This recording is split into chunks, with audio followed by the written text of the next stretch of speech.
Hello, hello, I'm Beth Joey and welcome back to my YouTube channel. If you're new here, welcome, welcome. This is a channel where I paint my face, turn my camera on and talk about some books. With the slump of a lifetime that lasted about 2 weeks finally over, it is time to jump back in, get some reading done, finally make my way into all the 10 books that I promised myself I would be reading this June, and tell you all about the book that I've just picked up recently, Fourth Wing, which I am absolutely obsessed with. So this video is just going to be an easy breezy weekend reading vlog where I take you along with me on all the things I'm planning to do this weekend, which isn't much outside of reading, I will say, and just a chance to refocus on the one thing we all love. So first, let's talk about the book that I'm going to be reading at the moment, and that is Fourth Wing by Rebecca Yarros. I picked this up last night and got about 250 pages in because this is just so compulsively readable. I mean, this book admittedly is what started my reading slump because I got about 30 to 40 pages in, I think, and the setup, I guess, of this book was quite slow. So I got that 30, 40 pages in, put it down and was like, nope, and immediately disappeared for 2 weeks. But then when I came back and I gave it a second chance, I was like, no, everybody's been raving about how amazing this book is. They can't all be crazy. There must be something about this book that everybody's loving. So I picked it back up, I gave it a second chance, and I have not been able to put it down since, or at least I've been struggling. Like when I had to go to bed last night, I was like, ooh, do I do one more chapter, one more? Nah, I need to sleep. Anyway, as for what this book is about, it follows Violet Sorrengail, who upon the time that she's supposed to enter university or decide what she wants to do with her life, she's always had the idea that she was going to join the scribe quadrant in her city kingdom thing, until one day her mother sits her down and was like, no, you're going to be joining the writers quadrant because there's not a single person in our entire family that has not been a dragon rider. Naturally, this is really, really bad news for Violet because one, she's been training all her life to be a scribe. She is the genius when it comes to history and knowledge. And two, she struggles with particularly frail and fragile and weak bones and joints, which means she gets injured really, really easily, which isn't ideal when you're trying to become a dragon rider, because if you don't get killed in the academy, the dragons are probably going to kill you because they'll sense weakness in the line and they will want to exterminate it. Add to the fact that this academy is filled with children of past rebels who were slaughtered and their children were forced to join this academy. Plus Violet's mum is the one who did all of that, did all of the slaughtering. Violet is entering this academy with the expectation that she's not going to be coming out alive, but she will do everything she can, be it poisoning her classmates, finding workarounds that are kind of within the rules, and having the most insane dragon bonding experience to make it through. If you can't already tell, I'm absolutely obsessed with this book. Like I said before, it is just so compulsively readable. And I think part of that is because the author strikes this amazing balance between knowing that the reader is going to anticipate and expect certain things because this is a YA fantasy. If there are two love interests, she's gonna go with the bad boy one that has a connection to the rebels, or if there are a bunch of dragons that could possibly choose her, the one that's probably going to choose her is probably the strongest one there because it's gonna sense some hidden power within her that it can help her with. So I think the author fully knows that the reader is going into this book expecting those things, but the way they build the anticipation by keeping how they're going to accomplish those things so tightly under wraps is just incredible, and I think that's what makes it so compulsively readable. I'm loving Violet as a character because she feels very real and authentic in the way that she's processing all the information.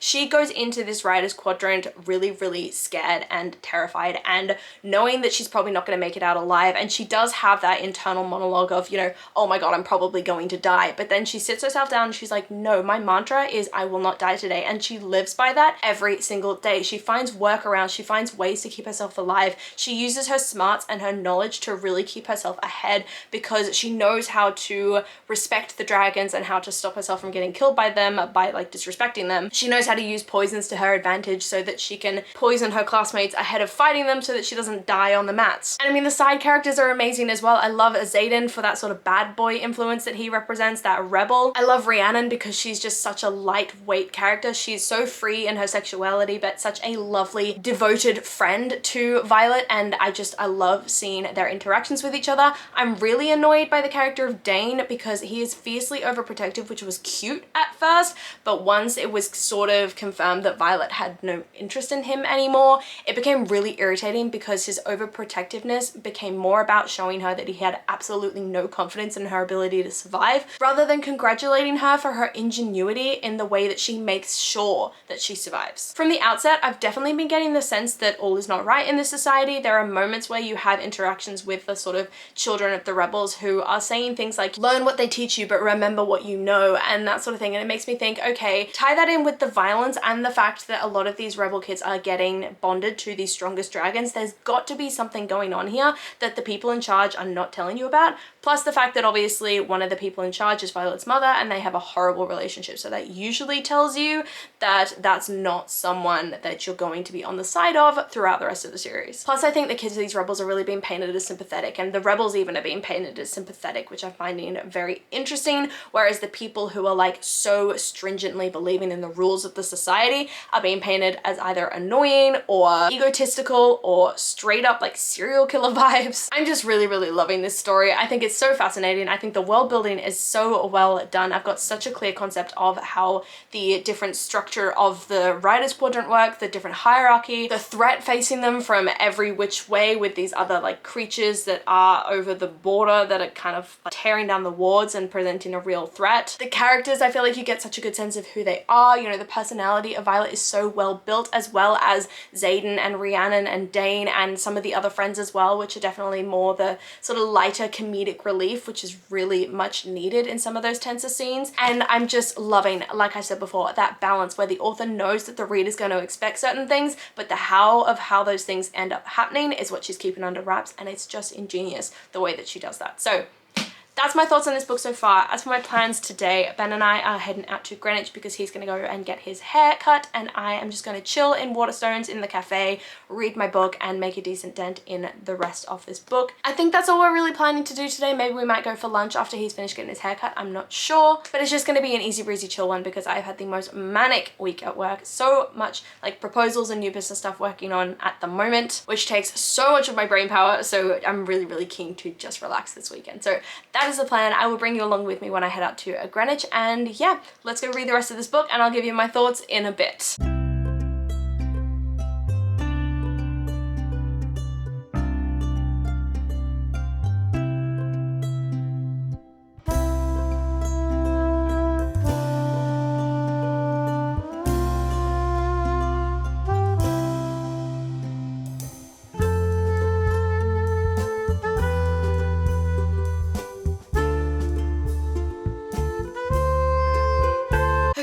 I'm back, and what I need you to do is tell me that I look exactly the same as when I left, and not like I'm the wimpiest Australian ever who is in summer in London feeling like it's 1,000,000 degrees and sweating off like half my makeup. So that's what I'm gonna need you to do. I'm gonna need you to tell me I look great and not destroyed as well by the book that I just finished reading, which is Fourth Wing by Rebecca Yarros. I gave this book 5 stars. I am obsessed. It is reflective. I am obsessed with this read. I think it was stunning. I think I fell in love with every single character. I think it's going to send me into another reading slump because I am going to go into a full-on hangover after reading this book. And I think I might die in anticipation of the sequel, which doesn't come out until the 7th of November. And I can't wait that long. I really can't wait that long.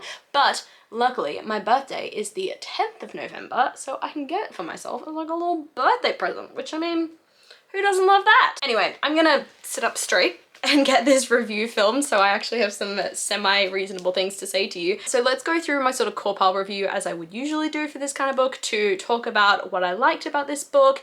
There's nothing that really that I didn't like about the book, so let's just go through and rave about all the amazing things about it. So first, let's talk about the characters. I am 1000% committed, obsessed, loyal, involved, everything with these characters. I'm committed to them. They are like my family now. They are my people. I'm obsessed with them. I think Violet is such an incredible main character. I loved the EDS representation, Ehlers-Danlos syndrome. I'm not 100% sure if I'm saying that right, but I loved that representation in this story because, you know, whilst I can't comment on its authenticity because I do not have this syndrome, I can say that I loved the way that it was sort of there as a challenge that Violet had to overcome, but not something that she ever let overtake her. She didn't let herself become a victim because of it. She would use her ingenuity and her smarts to find ways around it, to find accommodations for herself and ways that she could get around the various challenges facing her, knowing that she had this sort of disadvantage compared to the rest of the people that she was competing against. Whether that meant poisoning people before she went into the sparring ring with them, or finding different different ways around the gauntlet so that she could, you know, maybe add 30 seconds to her time, but, you know, survive the climb up. I loved her character growth as well, how she definitely went into this story with her own biases because of her own history, and she went into this story hating certain characters because of how they were connected to her history in like really negative ways, but also she was willing to be open, she was willing to accept other people's stories, she was willing to listen to other people, and I loved how that made her grow as a character, and I love how that played into her relationship with Xaden, who, I mean, he is the grumpy, rebellious, like somewhat morally grey hero that I always knew, frankly, that I needed. He's very much like Rhys from ACOTAR vibes a little bit is what I get from him, in that he is fully there to protect Violet whenever she needs it, but he will let her fight for herself. He will not get in the way, he will not overprotect her, he will not wrap her up in cotton wool and shove her in a closet and hope that she never gets hurt. Like, he is there to support her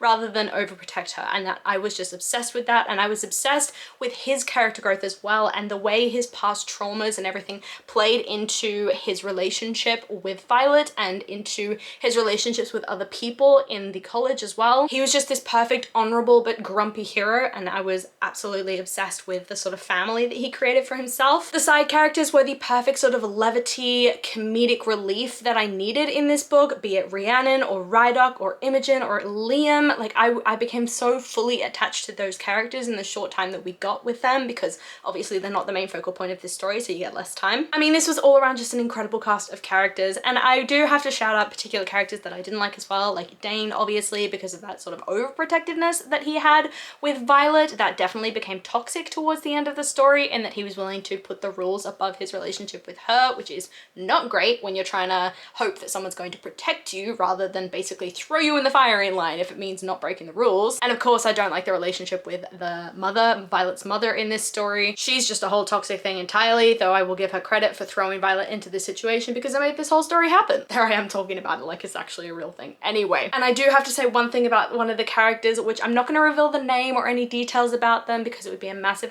spoiler, but towards the end of the story, when the pivotal scene happened with a particular character, I found myself tearing up. I had, you know, I did that thing that, you know, people do when they're trying to stop themselves from crying, where they like raise their eyebrows and they like blink really fast. I was doing that. I was like, nope, not gonna cry, not gonna cry. But let's be honest, I was like on the edge. So now that I've ranted about the characters, let's talk about the atmosphere. And I mean, I am amazed and obsessed with how visual and image forward this book was. I could feel the anxiety when Violet was crossing the parapet. I could feel the fear every time she was presented with a new challenge. I could feel the accomplishment every time she overcame that challenge. I could feel the romance and the love when she finally opened herself up to her relationship with people. And I could feel the despair in those pivotal moments toward the end of the book. And I think listening to this via audiobook while also reading it was really pivotal to that, because you could hear the audiobook narrator was so good. You could hear the tension in their voice, you know? They didn't like monotonously read the book. They, you know, when the characters screamed in pain and cried and everything, it sounded like the audiobook narrator was screaming and crying right along with them, and I think that really helped with the immersiveness of the story. As I've said before, I loved how Rebecca Yarros kind of played on the assumptions that a reader would make going into this story about, you know, who the main character would end up with, the dragon that she'd end up with, the way she'd surpass all the accomplishments,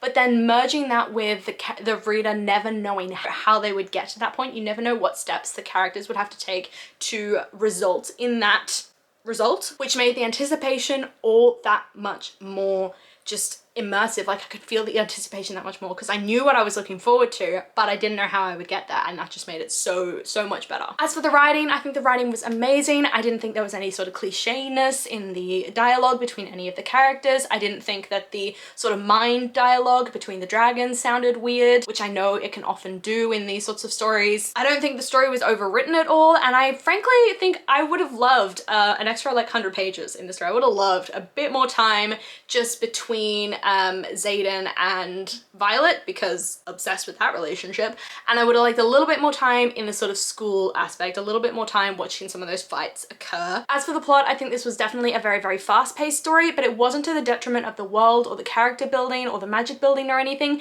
It just was like perfectly balanced with, you know, interspersing those high tension scenes and those action scenes with the more comedic relief or the romantic relief, and in a way that really kept the pace up and kept the story moving along quite quickly, but without, you know, making you feel like it was just bam, bam, bam all the time. Admittedly, I did mark it down slightly because I completely predicted the plot twist at the end of the story the minute Xaden said that he knew what he needed to do in order to save Violet's life. I knew immediately what that would result in, so that was a little bit predictable. Either way, still loved the moment. As for intrigue, like I said before, all those assumptions of like knowing what was going to happen but not how it was going to happen made the intrigue of the story so much more intense for me and made me love the story so much more. It honestly made this such a compulsively readable story, and that's why I was able to basically smash it out in 2 sittings. As for logic, there were a few elements where when they were introduced into the story, I didn't really know how that was going to work because they were very much contradictory to the history that you're kind of introduced to relating to the magic and the world and everything in the beginning. But the way that that was kind of explained made it feel a bit more logical. It backed it up enough that I was like, okay, yeah, that's believable. I can totally understand why they've decided to make that decision. I'm slurring on my words because I'm so obsessed. Like my mind is racing like a million miles an hour as I'm trying to like tell you all the reasons why I love this book. But I think, yeah, the logic was sound. I think I loved how they made a sort of relationship between the dragon and the rider comparable to the fabled relationship between the wyvern and the venom. But that was a nice little touch in there. So yeah, logic was sound. And then as for enjoyment, if you can't tell, I'm obsessed with this story. I am fully willing to join the crowd of people on TikTok and all the other places that think this book is absolutely incredible. So 5 stars for Fourth Wing. Now we have to pick what I'm going to read next, which if you can see, there's a little pile sort of, there's the pile. That's the pile behind me. That's my TBR for this month. So I'm going to go pick a book off that pile and then we'll talk about what I'm going to be reading next. Okay, so I think my next read is going to be The Skeleton Key by Erin Kelly because, I don't know, it's just intriguing me at the moment. I saw it on the shelf and was like, you know what? That sounds like a fun one. Nothing's going to match Fourth Wing, but this could be interesting. So as for what it's about, it says, in a large house in London, 2 families meet. One person among them is excited about the revelation he is about to make. The others dread what will happen next. The Golden Bones by Frank Churchill was published 50 years ago as a simple fairy tale and treasure map, but it soon grew into a dangerous obsession for many, bringing despair, danger, and even death to those associated with it. All the while, a single piece of the puzzle remained unaccounted for. Now, Sir Frank wants one last publicity burst, then to put the whole thing to rest. His family are violently against the idea. None of them want the scrutiny it will bring, and as buried secrets rise to the surface, crimes of the past and present are revealed. So, sounds like a mystery, sounds like it's gonna be tension-filled. Oh no, my edition of the hardback is like torn a little bit. That's really sad. But anyway, this is going to be my next read. But before I read that, I need to go and have a shower because it is boiling hot in London at the moment and I just need to cool my body down. Otherwise my eczema is going to flare up and that is the last thing that I want to deal with right now. Plus I need to take this makeup off because there is no way it's good for my skin to be like all gross on my face. So I'm going to go and do all that and then I'm going to tuck into this book and just have a relaxed evening reading. So I will chat to you in a bit when I have an update on The Skeleton Key. And if you're wondering what that banging sound just was, it was Ben coming into the room to fill up my glass of wine. So nice way to end the clip there, but hey, now I have a full glass of wine. So I'm gonna go shower, drink my wine and read my book and I'll update you when I have something to say about The Skeleton Key.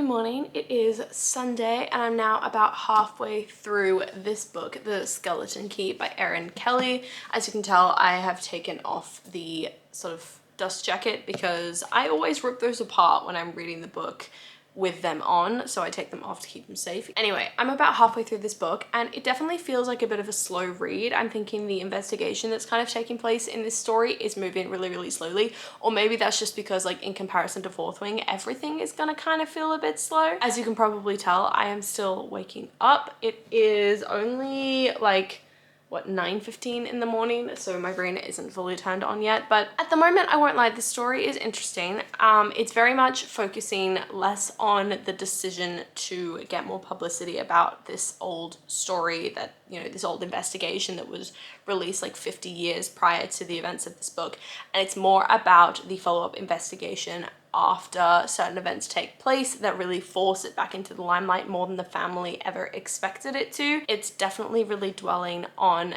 the main character, whose name I can't remember, Eleanor, and how her safety is like directly impacted by the whole situation, and how no one but her seems to be thinking about that. Everybody seems to be like brushing this off as, you know, no big deal, but she's like, no, people have actually tried to kill me for this, so you guys need to like sort your shit out. But yeah, at the moment it's very much focusing on this investigation of trying to figure out like who is at fault for the big events that led to this whole series, or this whole book, being thrust back into the limelight.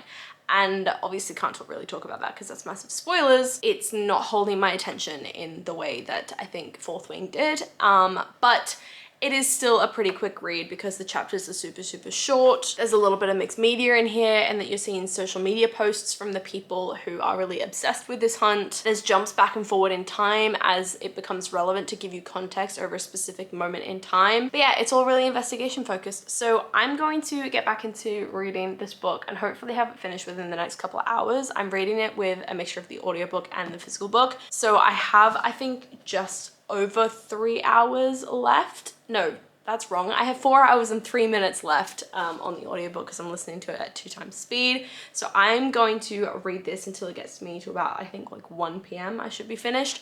And then, yeah, maybe we'll get one more book in here before this vlog finishes out. That's my thought on this so far. It's interesting, but it's definitely a bit more slower paced than at least Fourth Wing was. So yeah, I'm going to keep reading. I have no plans today other than to read. I might go into Greenwich to get some lunch at some point, but haven't confirmed that. So yeah, that's the plan. I will see you in a bit.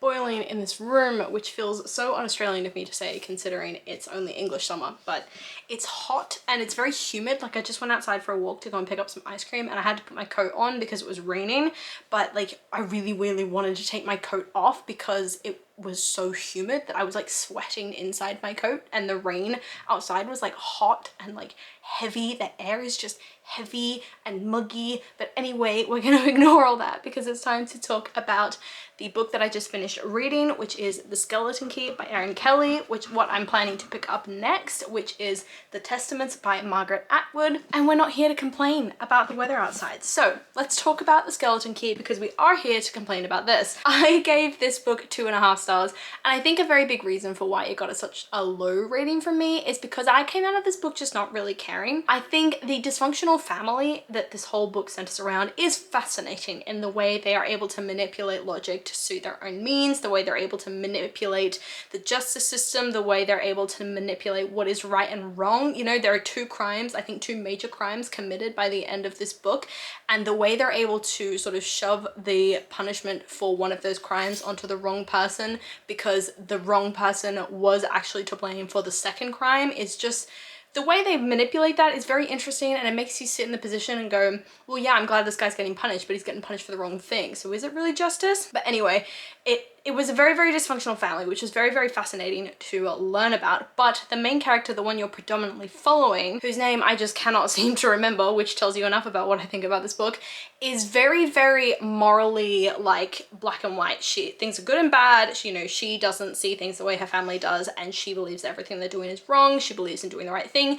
And don't get me wrong, that is a great personality trait to have, but it just makes for a very boring character because all she does is kind of let everything that's happening in her family happen to her and just get really pissed off about it, but then not to really do anything about it because doing something about it would be wrong. Like, the actions that people are suggesting she takes are the wrong thing to do, so she just does nothing. And I think that's very frustrating to read. I came out of this book not really remembering what the plot of it was, what the point of it was, because I think it didn't go into that treasure hunt as much as I wanted it to. It really focused on those family dynamics, and it just wasn't anything particularly memorable. I'm just gonna do a very quick review of this one because it just wasn't memorable. So that's my thoughts on The Skeleton Key. I am going to continue this vlog into this evening and maybe tomorrow morning because I'm determined to get one more book out of it, and I'm going to be picking up The Testaments by Margaret Atwood. This is another book that's on my TBR for this month, and it's sort of a spin-off, I guess, of The Handmaid's Tale. What it says on the back is, "The Republic of Gilead is beginning to rot from within. At this crucial moment, two girls with radically different experiences of the regime come face to face with the legendary ruthless Aunt Lydia. But how far will each go for what she believes?" I don't remember a lot about the Handmaid's Tale, but I'm keen to pick up this one and see what I think and see if it floors me just as much as that one did. I remember reading The Handmaid's Tale in school and absolutely hating it, but then reading it again a couple years ago and thinking it was incredible. So I'm hoping this one skips the hating it part, goes straight for the incredible. But anyway, I'm gonna pick this up, read a bit of it, and let you know my thoughts once I'm a little bit further into it. Ben is just cooking dinner at the moment, which is very, very lovely of him. He's making some sort of pasta dish, something quick and easy with some veggies and some pesto and stuff. So that's gonna be dinner tonight. Then I'm gonna read. We'll watch probably the final episode of Schitt's Creek before I sit down to read, and yeah, nice chill evening planned. So I will update you when I have some thoughts about this book, which I feel like it's gonna give me lots and lots of thoughts.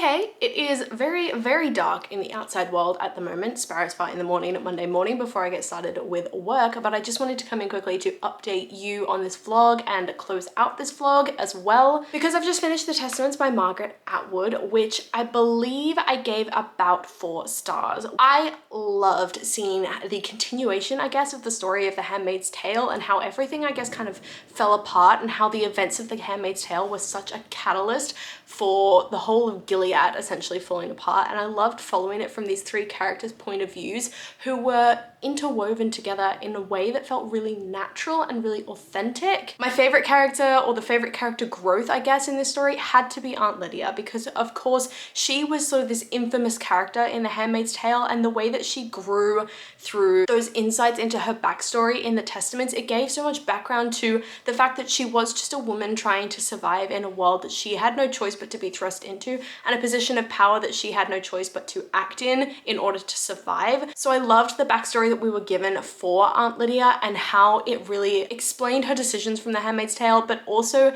explained how in the Testaments she was more like looking back at everything that she'd done and going, this isn't right, I need to do something about it. And the way she proactively, you know, recruited people and started up different like organizations or different projects in order to attempt to reverse everything that she'd essentially done in the previous book. Of course, I loved the characters of Agnes and Nicole as well. I think Agnes in particular was really interesting because she kind of started the story as this naive girl who had, yes, had everything taken away from her, but still chose to sow hope and opportunity in the world. And I love how that continued through the story, even as more and more and more things were being taken away from her. Her story had to be one of the most heartbreaking ones, but she still retained that hope, which I really, really loved. Whereas Nicole was very, very different. She started the book kind of being content with her life, then everything was taken away from her. Her entire history, I guess, was uncovered, and she felt so betrayed, and she became such a jaded character who was so unwilling to connect. She became so blunt and brutal and like matter of fact. And I love how the story, you know, took her through that and then came out the other side of it as well, and she opened herself up back up again. And I just love how the story ended as well, coming in this full circle moment of knowing that, you know, it's not the characters themselves telling you that they're all right now. It's some outside perspective that shows this is a situation that's been analyzed in this fictional world, and these people have come out of this better, or if not better, at least fighting for what they believed in. I think the atmosphere of the story was slightly, not ruined, but it slightly took a hit for the fact that I think the story was a little bit too long, which means I didn't connect with it as much as I usually would. But even still, the way Margaret Atwood is able to write dystopian in a way that's so immersive, in a way that completely throws you for a loop, and in a way that makes you really analyze what she's writing and go, oh my god, is this something that could actually happen in our world? And you'll find more often than not that you will think that it probably could, and that's terrifying. I think the plot was super interesting as it took you through the sort of acts of rebellion of these different women. Again, I did think it was a little bit too long, which of course impacted my intrigue and everything as well. But like I said, I loved how the story ended in that full circle way, and there were a few like reveals in there and twists that I did not not anticipate, did not see coming, that I was just absolutely floored by. And as for enjoyment, all in all, I think this is a fascinating read. It's not one to enjoy, it's one to analyze and understand and hope and pray that nothing like this ever happens. But I guess you never know, because there are definitely signals throughout this book that it could happen. So that is my review of The Testaments by Margaret Atwood. That is the end of this weekend reading vlog. I know it extended past the weekend, but I really did want to get that one last book in and hopefully make more of a dent in my TBR for the month. So let me know in the comments down below if you've read any of these books, loved them, hated them, or just what you're reading at the moment. I love talking to you guys and I do my best to reply to every single comment. I really hope that you enjoyed this video, and if you did, please do let me know by liking, subscribing, and hitting that notification bell all down below. It's a super easy way to help my channel grow, and I will see you lovely people in my next video. Bye!